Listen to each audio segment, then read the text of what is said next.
Assalamualaikum warahmatullahi wabarakatuh. Saya Rizky Kumalasari dengan NIM C1C01927. Pada kesempatan kali ini akan membahas materi mengenai akad murabahah. Langsung saja untuk pengertian akad murabahah yaitu transaksi penjualan barang dengan menyatakan harga, perolehan dan keuntungan atau margin yang disepakati oleh penjual dan pembeli. Hal yang membedakan murabahah dengan penjualan yang biasa kita kenal adalah penjual secara jelas memberitahu kepada pembeli berapa harga pokok barang tersebut dan berapa besar keuntungan yang diinginkan. Pembeli dan penjual juga dapat melakukan tawar-menawar atas besaran margin keuntungan yang diperoleh, sehingga akhirnya diperoleh kesepakatan yang pasti. Adapun sumber hukum akad murabahah adalah Al-Quran dan Al-Hadis. Selanjutnya kita akan membahas jenis akad murabahah. Adapun jenisnya yaitu yang pertama, murabahah dengan pesanan. Bisa kita lihat di sini ada ilustrasinya. Untuk keterangan nomor 1 itu menunjukkan penjual dan pembeli melakukan akad murabahah. Keterangan kedua, penjual melakukan pemesanan barang kepada produsen atau supplier. Keterangan ketiga menunjukkan bahwa produsen atau supplier memberikan atau menyerahkan barang yang sudah dipesan ke penjual. Keterangan keempat, barang yang sudah dibeli oleh penjual dari produsen kemudian diserahkan kepada pembeli. Lalu, keterangan kelima, pembayaran dilakukan oleh pembeli. Lalu, jenis akad yang kedua adalah murabahah tanpa pesanan. Adapun keterangannya yaitu yang pertama, penjual dan pembeli melakukan akad murabahah. Yang kedua, barang diserahkan kepada pembeli. Yang ketiga, pembeli melakukan pembayaran kepada penjual. Selanjutnya, ada rukun dan ketentuan akad murabahah. Ada 3 rukun yaitu yang pertama pelaku. Pelaku cakap hukum dan balik, berakal dan dapat membedakan, sehingga jual beli dengan orang gila menjadi tidak sah. Sedangkan jual beli dengan anak kecil dianggap sah apabila seizin walinya. Rukun yang kedua, objek jual beli. Adapun ketentuannya yaitu barang yang diperjualbelikan adalah barang halal. Lalu, barang tersebut dapat diambil manfaatnya atau memiliki nilai dan bukan merupakan barang-barang yang dilarang dalam perdagangan. Lalu, barang tersebut dimiliki oleh penjual. Barang tersebut dapat diserahkan tanpa bergantung dengan keadaan atau kejadian tertentu di masa depan. Lalu barang tersebut harus diketahui secara spesifik dan dapat diidentifikasi pembeli sehingga tidak ada garar atau ketidakpastian. Lalu barang tersebut juga dapat diketahui kuantitas serta kualitasnya dengan jelas.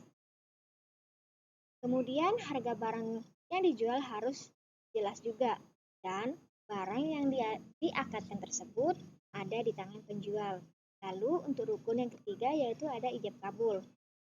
Pernyataan dan ekspresi saling ridho atau rela di antara pihak pelaku akad yang dilakukan secara verbal, tertulis, maupun korespondensi atau menggunakan cara-cara komunikasi yang modern. Selanjutnya, kita akan membahas perlakuan akuntansi murabahah berdasarkan PSAK 102.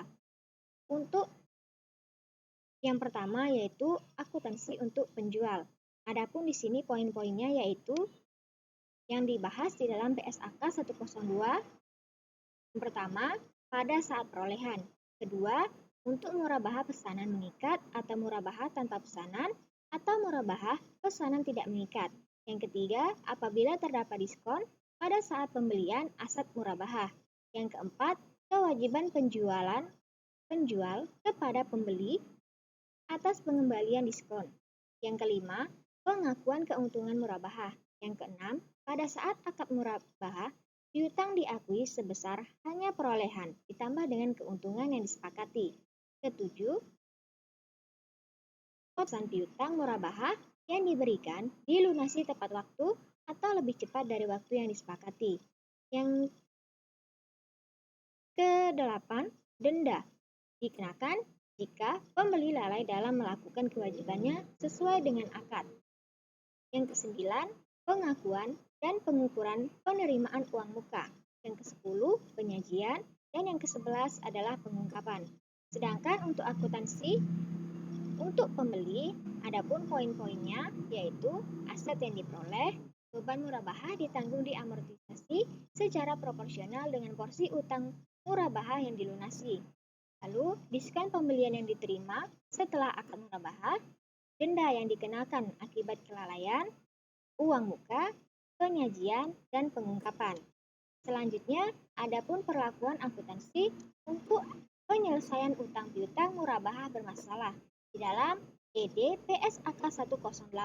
Adapun poin-poin yang dibahas yaitu pemberian potongan tagihan murabahah, penjadwalan kembali tagihan murabahah, konversi akad murabahah, penyajian, dan pengungkapan. Selanjutnya, adapun ilustrasi pencatatan akuntansi murabahah yang akan kita bahas, yaitu untuk transaksi tunai. Transaksi murabahah tunai pesanan mengikat. Di sini terdapat keterangan bahwa penjual sesuai akad menyerahkan barang kepada pembeli dengan nilai Rp115.000. Adapun jurnal yang dicatat oleh penjual yaitu kas sebesar Rp115.000 di debit dan pendapatan margin murabahah serta aset murabahah di sisi kredit. Pendapatan margin murabahah sebesar Rp20.000 dan aset murabahah sebesar Rp95.000. Kemudian, jurnal yang dicatat oleh pembeli yaitu aset sebesar Rp115.000 di sisi debit dan kas di sisi kredit sebesar Rp115.000. Selanjutnya, contoh untuk transaksi murabahah tunai pesanan tidak mengikat. Adapun keterangannya, apabila diskon diberikan oleh pihak ketiga setelah akad ditandatangani oleh pembeli dan penjual sebesar Rp5.000 dan biaya pengembalian diskon sebesar Rp1.000. Adapun jurnal yang dicatat oleh penjual yaitu utang di sisi debit sebesar Rp4.000 dan kas di sisi kredit sebesar Rp4.000. Sedangkan jurnal yang dicatat oleh pembeli yaitu kas di sisi debit dan aset di sisi kredit sebesar Rp4.000. Lalu contoh untuk akuntansi pembayaran non-tunai. Tidak menggunakan akun penjualan dan harga pokok penjualan ketika barang diserahkan. Adapun keterangannya, penjual sesuai akad menyerahkan barang kepada pembeli dengan nilai sebesar Rp250.000 secara tidak tunai dan akan dibayar selama 2 tahun. Nilai tunai dari aset Rp200.000 dengan 2 kali angsuran. Adapun jurnal yang dicatat oleh penjual yaitu piutang murabahah sebesar Rp250.000 di debit, margin murabahah tangguhan Rp50.000 di kredit, dan aset murabahah sebesar Rp200.000 di kredit. Adapun jurnal yang dicatat oleh pembeli yaitu aset sebesar Rp200.000 dan beban murabahah tangguhan sebesar Rp50.000 di sebelah debit dan utang di sebelah kredit sebesar Rp250.000.